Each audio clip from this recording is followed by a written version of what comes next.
নমস্কার, আমি আবার একটি ভিডিও করছি।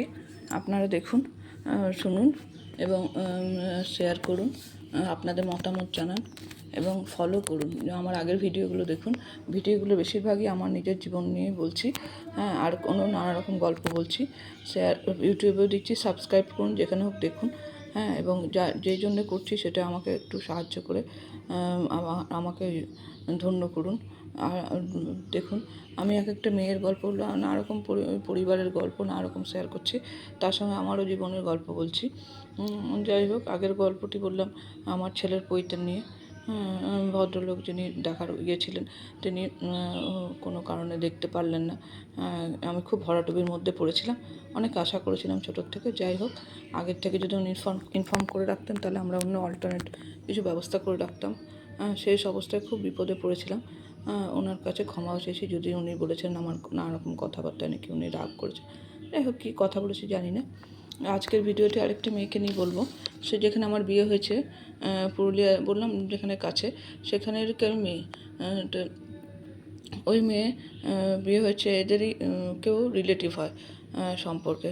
তো আমি ওই যে জানতাম না, এই বিয়ের সময় আমাকে একবার বলেছিল যখন হলদিয়া ছিলাম।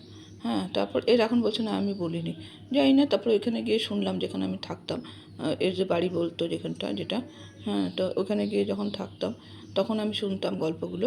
হ্যাঁ, সে মেয়েটির মাও আসতো মাঝে মধ্যে। তো মেয়েটির মা কিছু অত বলতো না, একটু আধটু বলতো, আর এর বাড়ির লোকেদের কাছেই শুনতাম।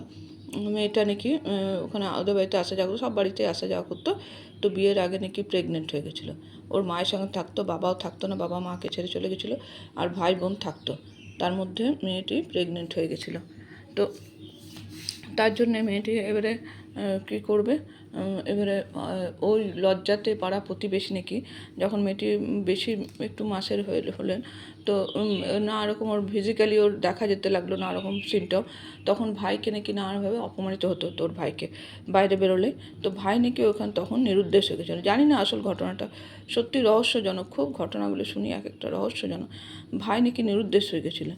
হ্যাঁ, যে ওরকম নাকি পাড়া প্রতিবেশী দোকানদার নানা রকম ইয়ার্কি, কী রে তোর ভাগ্নে কবে হবে কি না, এসব নিয়ে টোন টিটকারি কাটতো। এটা সমাজের খুবই খারাপ দিক। হ্যাঁ, মানুষের কোনো মেয়ের যদি কোনো রকম বিপদ ভুল হয়ে থাকে, তাকে নিয়ে একটা হাসি মজা করা, এটা তো উচিত নয় কারোরই। এটা জানি না কেন করে, ওটাতে কী আনন্দ পায় মানুষে।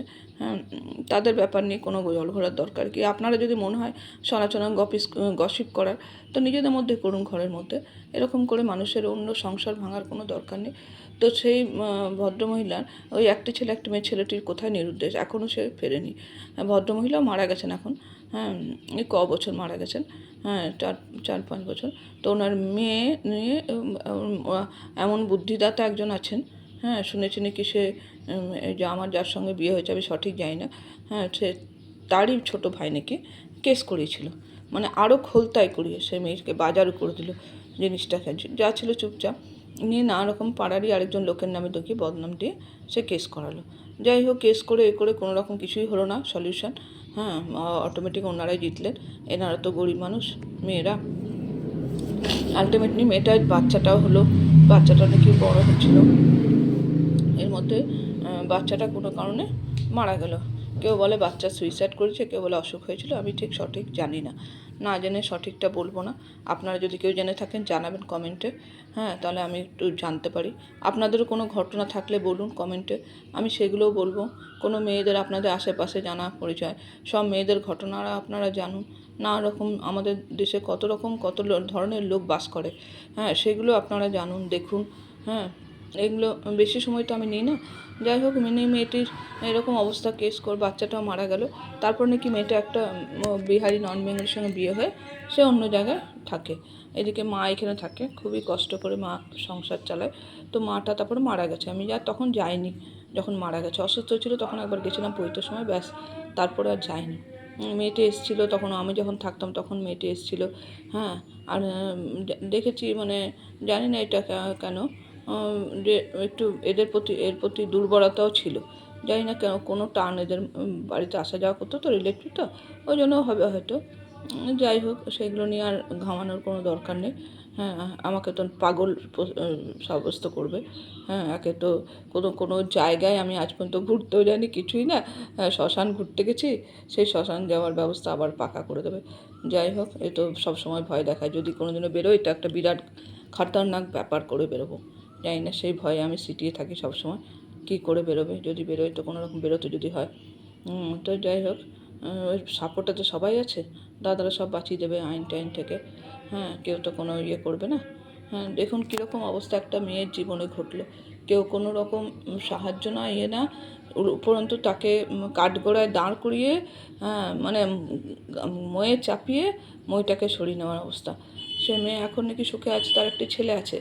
তো আমি দেখেছি ছেলেটা এসেছে, কিন্তু ছেলে মনে হয় না যে ও আগের ছেলেটা মারা গেছে। আমার যেটা ডাউট, ছেলেটা মনে হয় যেন ওই ছেলেটা এটা হবে, জানি না। তো কী ব্যাপার সত্যি আমি জানি না।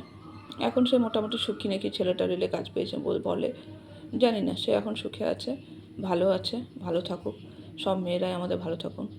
হ্যাঁ, আমরা মেয়েরা যেন কষ্ট না পাই বেশি। নিজেদের একটু বুদ্ধি রাখুন, কোনো অসুবিধা হলে শেয়ার করুন।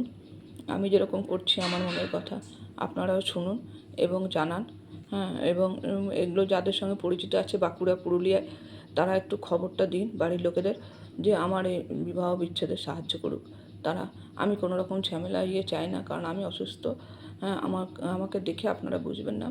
আমার ছেলে পড়াশোনা করছে, সে খুব ডিস্টার্ব মাইন্ডেড, সবসময় মোবাইলে গেমে থাকে, নেশার মধ্যে থাকে। একটা নেশা করে মানুষ কখন, যখন মাইন্ড পুরো ডিস্টার্ব থাকে, সারাক্ষণ ঘরের ওই পরিবেশে সে খুব ডিস্টার্বড নিয়ে, তাই জন্য ও একটু অন্যরকম থাকে, সব সময় নেশার মধ্যে পড়ে থাকে। ওর বাবারও তো নেশাগ্রস্ত। আমাদের ঘরে কেউ কোনোদিন একটা সিগারেট বিড়ি পানের আমরা দেখিনি, বাবা জ্যাঠার কাকাদের ভাইদের। তো আমরা গন্ধও সহ্য করতে পারি না, কিন্তু এর বাবার দেখেছি সব নেশা আছে। পয়সাও কোথা থেকে পাই জানি না, লুকিয়ে লুকিয়ে খায়, ইয়ে করে দেখায়। যাই হোক, কিন্তু সবাই সব জানে, কেউ কিছু বলে না। আমাদের আশেপাশে চৌহদ্দিতে কোনো দিকে কোনো নেশার ইয়ে নেই। হ্যাঁ, আপনারা দেখুন, শেয়ার করুন। হ্যাঁ, আমার মুক্তিতে সাহায্য করুন। ধন্যবাদ।